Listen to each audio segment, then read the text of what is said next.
Hi everybody, welcome to Liz and Rachel this evening. Thanks for joining us today.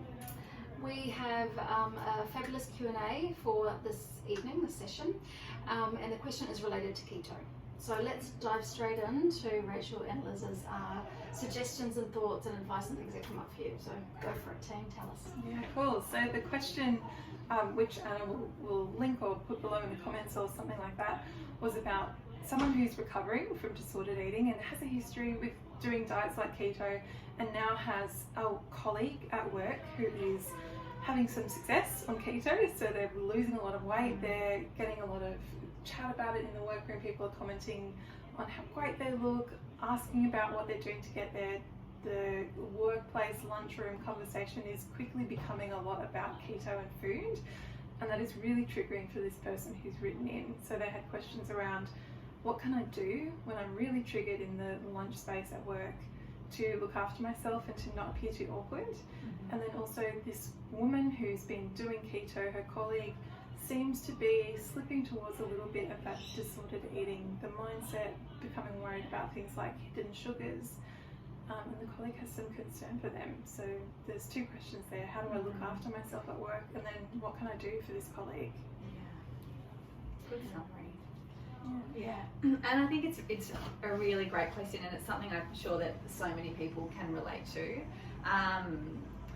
And first of all, I always go here, but I think so much self-compassion, the fact that this is really hard and diet culture is everywhere, and it can feel really seductive and triggering, especially when you're seeing people get lots of compliments for weight loss and, you know, getting a lot of positive feedback. So just a lot of compassion for any sort of emotions that are coming up. And I imagine there'd be a whole range of emotions and that they're all totally okay and would be expected. And well, I was going to say what you would say, so I don't want to go there. You say it, because you said it before. So particularly thinking about this context that we're in, so at the workplace with colleagues, maybe in your shared lunch space, having some conversation, having some off work time with people, and the conversation is to turn into subjects that you find really triggering. That concept of putting your own oxygen mask on first before you put it on someone else. If you are feeling triggered, and so by triggered we're talking about being hooked into a negative, strong emotional state that you did not plan to go into, that you maybe feel a bit flooded with the emotions that are coming up for you, put your own oxygen mask on first. That will mean different things for different people. It might mean that you need to leave the room. And so this person who wrote in mentioned feeling a bit awkward about having to leave the room. If that's what you need to do, you do that. How would you recommend that they could do that? So, you know, consider imagining that situation when you're out with a bunch of colleagues and it can feel quite weird to just take off, right? Do you have any suggestions on how they could handle that comfortably? I suppose going to the bathroom is one, or even just getting your, I know if you do feel even awkward leaving, I'm thinking just getting your phone out and starting to engage in something else. Or fake a phone call. Faking a phone call, exactly. Yeah. And this person has said that they have talked to this woman a little bit about their own disordered history with food. I wonder how comfortable or brave this colleague feels about maybe being a bit more open about how it's affecting them now. To say something like, you guys, we talk about food a lot at lunch, and I don't want to take that away from you. You guys are really interested in it, but it's so hard for me to listen to food chat at lunch because of my history with disordered eating. I'd really love it if we could talk about something else. Would that be okay? Yeah, and I think if this person's got a relationship with this colleague, because I think she mentioned that they were a friend, and that they disclosed some of this information, then that might be something that's quite comfortable. But it might be the other people that maybe not so. So maybe it could be done in private. Yeah, exactly. And because, like, for me, that would be really triggering, and it'd be upsetting a little bit if I've already disclosed all of this with this person who I consider a friend, and then it's, although, you know, it's part of a group conversation, maybe, I don't know, it would be helpful. I mean, it's not, the onus is not on the other person, the colleague, but as a friend, maybe the colleague can help to guide the conversation away from it, perhaps, knowing that it's upsetting, if she's aware of that. It's like kind of bringing in an ally or bringing in a buddy to help steer the conversation around. Yeah, exactly. Yeah. And I think as well, you know, because it's so easy to get hooked into, well, maybe I should try that diet again and go down that path.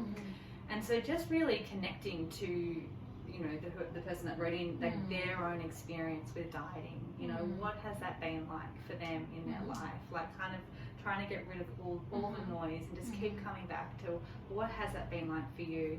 Come back to the research too, really. Like, we know the research, diets don't work. They may, you know, quote unquote, work in the short term in terms of weight loss. Putting aside, we don't know what the mental health of the people are like. But, you know, the statistics, they're not great, right, for dieting. In fact, they're terrible. So just to come back to your experience, what you're choosing, and again, it's really hard, but just to try and turn the focus back.